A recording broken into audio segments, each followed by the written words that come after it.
അവൽപ്പുട്ട് 2 minute കൊണ്ട് നമുക്ക് ഗ്യാസിൽ കുക്ക് ചെയ്യാതെ പെട്ടെന്ന് തന്നെ തയ്യാറാക്കാൻ പറ്റുന്ന ഈ പലഹാരം, അല്ലെങ്കിൽ 4 മണി പലഹാരമായിട്ട് നമുക്ക് കൊടുക്കാം, നൈവേദ്യമായിട്ടും വയ്ക്കാം. അതിനായിട്ട് ചുമന്ന അവലാണ് എടുത്തിരിക്കുന്നത്, കൂടെ ശർക്കരയും തേങ്ങയും.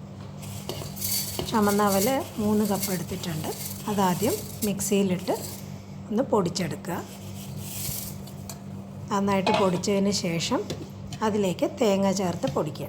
ഇതിപ്പം ഡെസിക്കേറ്റഡ് കോക്കനട്ടാണ് എടുത്തിരിക്കുന്നത്.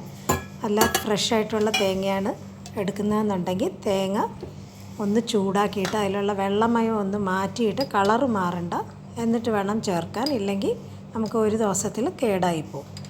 ഇതിലേക്ക് 1 ടീസ്പൂണോളം ഏലക്കാപ്പൊടിയും 1/2 കപ്പ് ശർക്കര എടുത്തിട്ടുണ്ട് ചിരകിയത്. കൂടുതൽ എടുക്കണമെങ്കിൽ കൂടുതൽ എടുക്കാം. അവരവർക്ക് എത്ര മധുരം വേണോ അതനുസരിച്ച് ശർക്കര കൂട്ടുകയോ കുറയ്ക്കുകയോ ചെയ്യാം.